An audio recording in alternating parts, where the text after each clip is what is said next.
Alors, quelle joie de te retrouver et j'espère sincèrement que tu vis une incroyable journée, peu importe le fuseau horaire dans lequel tu te trouves. Aujourd'hui, en fait, je viens te parler des émotions, mais avec ma vision, bien entendu, un peu différente. Non seulement de les voir, mais de les vivre. Parce que pour moi, une émotion, ça ne se gère pas. Ça se vit. C'est quelque chose qui peut nous prendre par surprise, mais je ne sais pas, il y a comme quelque chose qui résonne pas avec le fait de parler de gestion des émotions.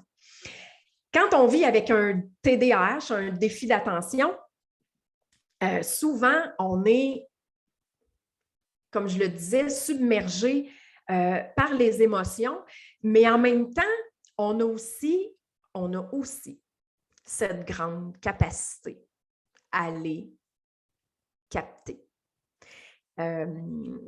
Soit qu'on va avoir un grand frisson qui va nous parcourir le corps. Et ça peut être, bien sûr, pour des émotions qui sont agréables, mais ça peut aussi être pour des émotions qui le sont moins. Et de plus en plus, j'essaie de pas tant parler d'émotions négatives ou positives parce que ce que ça vient faire, c'est que ça vient polariser. Et dans la préparation du deuxième module de Décloisonne le défi d'attention, on fait vraiment le tour, du moins un survol, parce que juste les émotions, je pense que c'est quelque chose qu'on pourrait explorer à l'infini. Mais on observe, on explore en fait les perceptions limitantes, les convictions erronées, notre schéma de pensée, l'estime et l'amour de soi. Donc, c'est entre autres les éléments qu'on va explorer, qu'on explore dans ce module-là, parce que c'est quelque chose qui peut être, oui, très complexe. Et si en plus on est hypersensible, bien, c'est clair qu'il y a certains moments où on peut avoir l'impression, comme dans le superbe film de dessin animé de Disney, hein, Sans dessus-dessous, où différents personnages incarnent différentes émotions comme la joie, la colère, la tristesse. Donc, ça se peut que le mix TDAH, hypersensibilité vienne accentuer ce défi pour nous de moduler les émotions. Parce que oui, neurologiquement parlant, au niveau des fonctions exécutives, donc de cette machine dans le cerveau qu'on appelle en fait les fonctions exécutives, donc qui vont jouer un rôle très précis. Donc, certaines fonctions exécutives vont jouer le rôle de directeur général et d'autres de chef d'orchestre. Et ça, j'avais trouvé que c'était une façon extraordinaire de l'expliquer parce que ça nous donne une image. Donc, il y a des fonctions qui dirigent et il y en a d'autres qui vont exécuter. Et le chef d'orchestre, en fait, ce qui est important quand il est devant l'orchestre qui joue de divers instruments, c'est que tous les instruments qui se complètent et qui font partie du morceau qu'on est en train de jouer doivent être parfaitement accordés et le moindre petit désaccord va venir vraiment changer la donne. Donc, au niveau des émotions, oui, il y a une fonction exécutive, en fait, qui va naturellement gérer la réponse qu'on va avoir par rapport aux différentes émotions qu'on va expérimenter, qui va faire en sorte que peut-être influencé par l'impulsivité ou par l'hypersensibilité ou par plein d'autres facteurs. Ça peut être des blessures, ça peut être des conditionnements, des traumas qu'on a vécus quand on était jeune. Donc, tout ça va venir influencer notre harmonie émotionnelle. Et il y a quelques années, et je ne sais pas si tu as vu, toi, ce documentaire-là, un documentaire qui s'appelle Emotion. Je ne sais pas si depuis le temps, il a été traduit. Moi, je l'avais écouté en anglais et sérieusement, je pense que pour un documentaire qui durait 2 heures, j'ai consacré 4 heures à l'écoute parce que je prenais des notes. C'était extrêmement intéressant. Et ce qu'on nous amenait comme façon de voir les émotions dans ce documentaire-là, c'est qu'une émotion, emotion, que je dis en anglais, le E pour énergie, motion qui veut dire mouvement. Et ça a eu un impact incroyable sur ma façon de voir et de percevoir les émotions. Pour moi, ça faisait tellement de sens de dire, OK, attends une minute, là. Une émotion, ça serait de l'énergie en mouvement. Excuse-moi, j'avais un petit peu j'avais besoin de m'hydrater la bouche.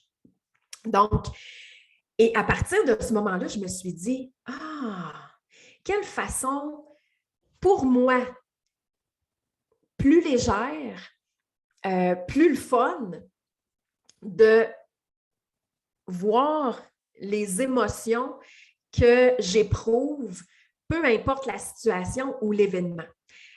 Donc, la tristesse, de l'énergie en mouvement. La colère, énergie en mouvement. Frustration, énergie en mouvement. Insatisfaction, énergie en mouvement.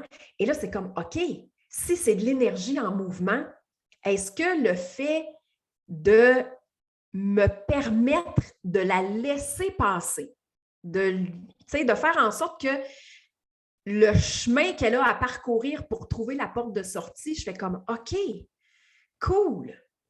Au lieu de rester accroché à l'émotion, et ça, souvent, c'est l'ego qui va nous amener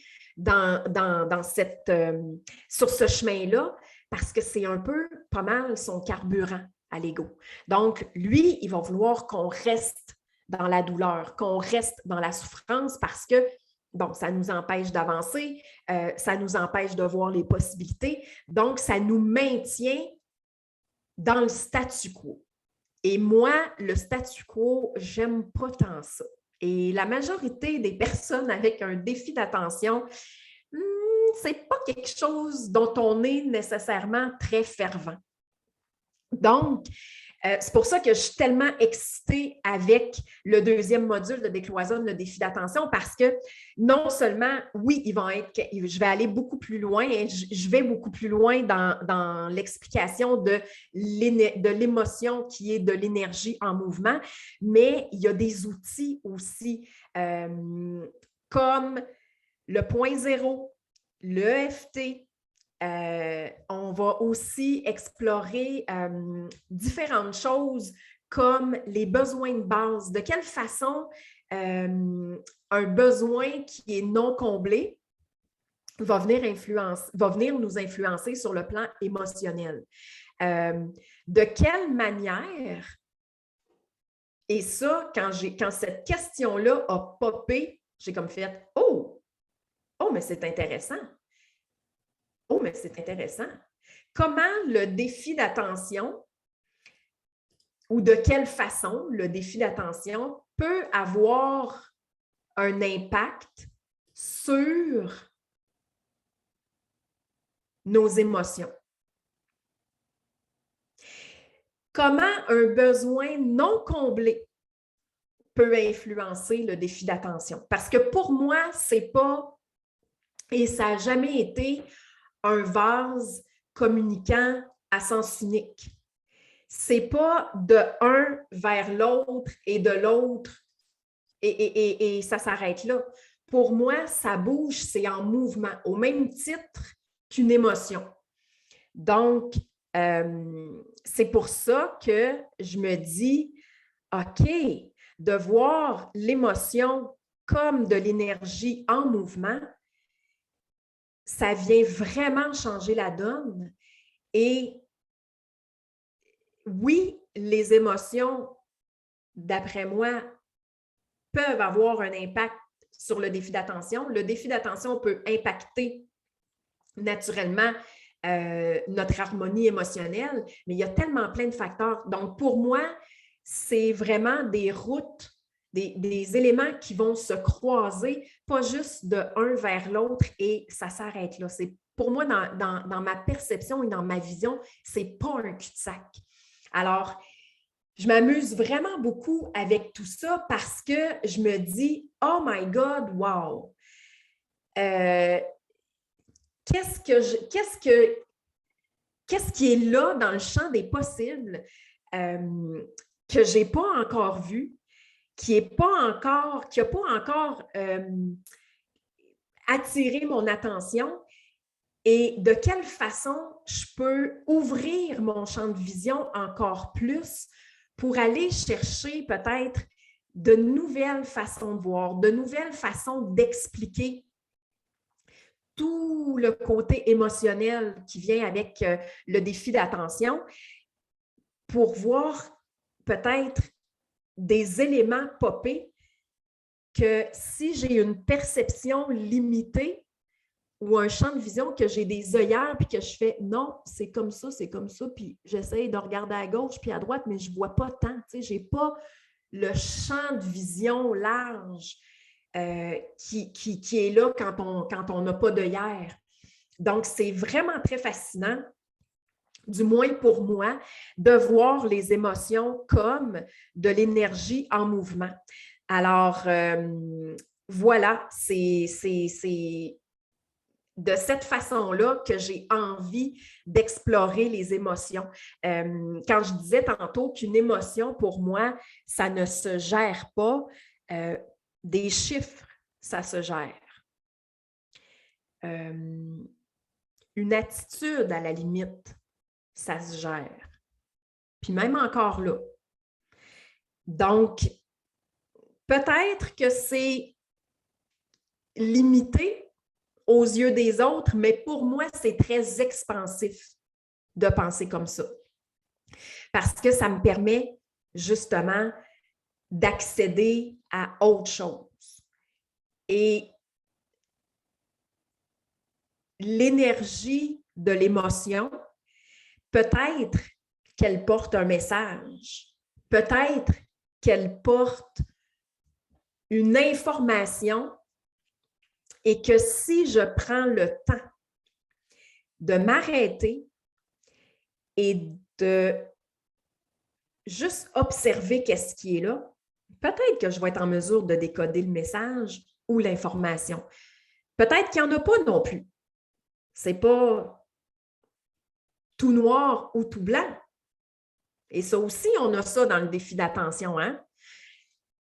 Puis de faire le chemin vers la zone grise, c'est des fois pas toujours évident parce qu'on est, tu sais, si on s'apprête à exécuter une tâche ou à réaliser une tâche, puis qu'on a dans la tête que c'est de même qu'on va le faire, puis que c'est comme ça se peut qu'on reste accroché à cette façon de faire-là et que finalement, toutes les autres possibilités qui sont là, on ne les voit pas parce qu'on est accroché à notre façon de faire.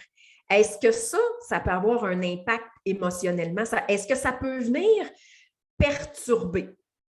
Est-ce que ça peut venir créer est-ce que ça peut créer de la distorsion dans nos émotions?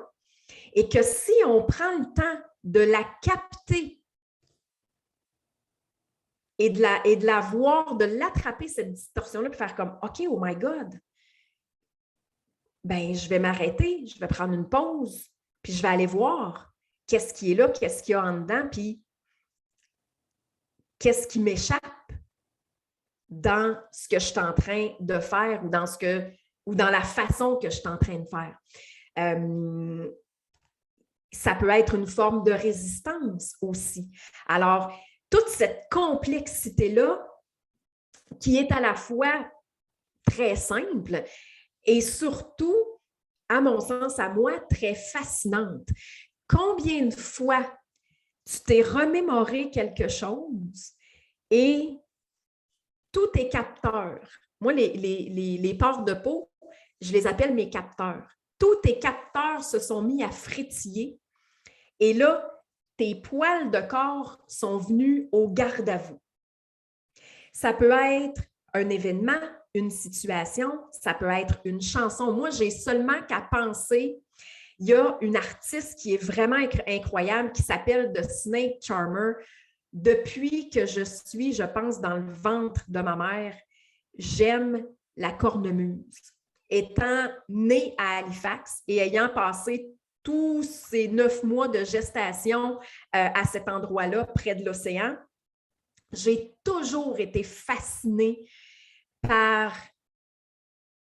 le kilt, l'instrument, ce que ça crée comme vibration et ce que ça crée comme énergie. Et le jour où j'ai entendu The Snake Charmer jouer Amazing Grace, qui est, écoute, je t'en parle et mon cœur est déjà en train de s'emballer. Il y a déjà une excitation. Donc, juste le fait d'en parler, ça vient réveiller ou ça vient comme, je ne sais pas, le mot ne me vient pas, là, mais c'est comme je la sens, l'émotion. Et Amazing Grace est une de mes chansons préférées. Alors, le bagpipe, avec cette chanson-là, par cet artiste absolument incroyable, j'ai le gros frisson partout, juste à t'en parler. Donc, ça peut aussi être tout ça, les émotions, pas juste des moments où ça nous amène dans des vibrations plus basses, moins agréables. Donc, c'est tout ça. Et c'est, pour moi, quelque chose de très fascinant. Vraiment très, très, très fascinant. Alors, c'est un des volets, comme je le disais, de Décloisonne, le défi d'attention qui, oh my God, mais ça, ce programme-là, ce coaching-là m'excite tellement dans le contenu, oui, mais dans ce que ça permet de créer comme possibilité. Imagine si tu pouvais diminuer de 10, 25, même 30% les difficultés que le défi d'attention amène dans ton quotidien présentement. Quel impact ça aurait, ça, sur tes relations personnelles et professionnelles, ta relation peut-être avec ton conjoint, tes enfants, au travail, avec tes patrons ou même si tu es entrepreneur dans ta business, qu'est-ce que ça aurait comme impact dans ta vie, toutes sphères confondues? Si tu étais en mesure de transformer les difficultés en opportunités et créer des changements à long terme. Moi, c'est ça que je veux. Je ne veux pas toujours revenir et revisiter la même difficulté et toujours être là à pallier ici, pallier par là. C'est comme, il doit avoir un moyen et le moyen, ben, c'est en explorant des nouvelles façons de faire, en explorant des nouvelles façons de voir, en tenant compte de tous les aspects, de toutes les dimensions de l'humain. L'humain n'est pas uniquement un corps physique et le corps physique a une très grande importance. Tout ce qui touche le physique a un impact sur l'intensité ou le degré des symptômes ou de certains symptômes du défi d'attention, que ce soit l'hyperactivité, l'impulsivité, l'éparpillement, le sentiment d'être complètement désorganisé. Il y a beaucoup de choses qu'on peut améliorer en allant s'ancrer dans notre corps, en prenant le temps de respirer. Et ça, c'est des trucs, des clés, des ressources dans Décloisonne le défi d'attention. C'est tout ça et encore plus. Ensuite, ben, on est bien sûr des êtres d'émotion. On n'a pas juste un corps physique. Et il y a aussi toute l'énergie. Il y a le soul, le soul et le spirit. Moi, j'aime bien parler des deux parce que il y a vraiment une distinction entre, en anglais, entre soul et spirit.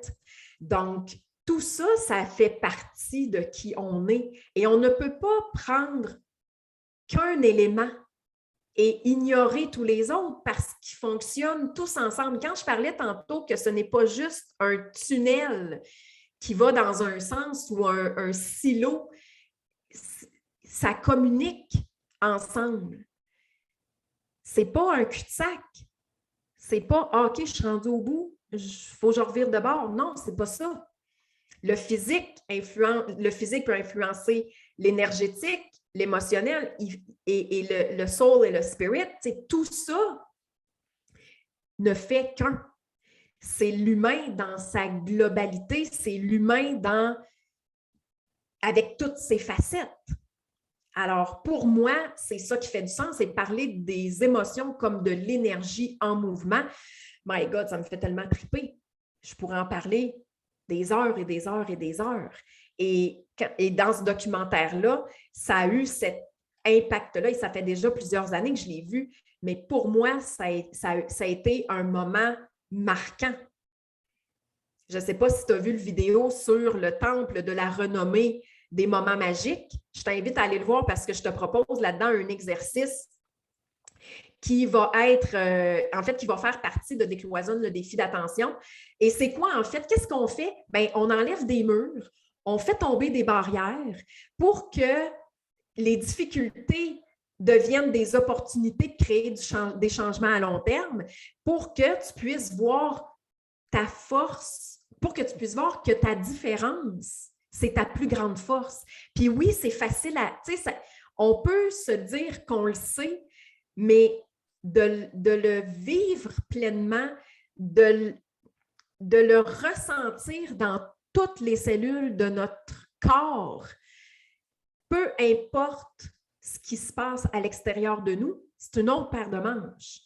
Donc, ce documentaire-là où j'ai vu qu'on pouvait voir les émotions d'une façon complètement nouvelle, bien, pour moi, ça, c'est un moment qui fait partie définitivement de mon temple de la renommée des moments magiques, parce que ça a vraiment été ça. J'avais l'impression que pour une fois, on amenait une explication qui allait au-delà du mental. Donc, voilà. Alors, émotion ou énergie en mouvement, c'est pas toujours nécessairement évident de naviguer dans la barque ou sur la rivière ou sur l'océan des émotions parce que ça peut vraiment parfois être très complexe, mais quand on sait qu'est-ce qui vient impacter nos émotions, bien, au lieu de vivre, exemple, au lieu d'être triste pendant une demi-journée, une journée, quelques jours, on va vraiment être en mesure de voir cette émotion-là comme une énergie en mouvement et on va avoir les façons de faire pour pouvoir la laisser passer. Et c'est ça, en fait, qui se retrouvent dans Décloisonne le défi d'attention. Donc, je vais te déposer le lien. Tu peux me mettre dans les commentaires, est-ce que tu es une personne avec un défi d'attention et hypersensibilité ou uniquement le défi d'attention? Parce que dans un cas comme dans l'autre, quand on a un TDAH, on ressent tout fois 1000. Et quand on est hypersensible, on a aussi un incroyable ressenti et les émotions peuvent littéralement arriver comme un tsunami où on ne sait pas quoi faire et on est comme « Oh my God ». Donc, on n'est pas obligé de rester pris dans la vague émotionnelle et il y a manière de s'en sortir très rapidement du moment où on du moment où on prend le temps de se pratiquer à changer notre perception, changer notre discours interne. Et notre perception, c'est autant notre perception de soi-même que la perception qu'on a de la vie, de ce qui se passe autour de nous. C'est très, très large. Alors, voilà. Et est-ce que dans ton quotidien, les émotions, c'est quelque chose que si ça diminuait ou que tu parvenais à créer cette harmonie? Hein? Combien de fois tu t'es posé la question, voyons, comment ça se fait que je ne suis pas capable de réagir sans être hyper émotive? Oui, mais cette hyper émotivité-là, elle n'a pas que du négatif. Il y a beaucoup de positif dedans. Donc, c'est tout ça que j'amène en avant-scène pour que les difficultés deviennent peut-être les personnages qui sont parfois backstage, carrément, ou qui sont plus dans le fond de la scène au lieu d'être en avant puis d'avoir les projecteurs puis qu'on ne voit que ça. Moi, je veux qu'on voit qu'on se donne la permission d'être soi-même sans avoir le sentiment qu'on est né avec un défaut de fabrication parce qu'on a un défi d'attention. Alors, là-dessus, je te dis à très, très bientôt. Merci d'avoir été là. J'ai déjà hâte de te retrouver. Quel sera le sujet? Ce sera une surprise. Mais si tu as des questions, tu peux aussi me les poser dans les commentaires ou m'écrire un message en privé. Ça va me faire plaisir de te répondre et au plaisir de te retrouver très, très bientôt. Ciao!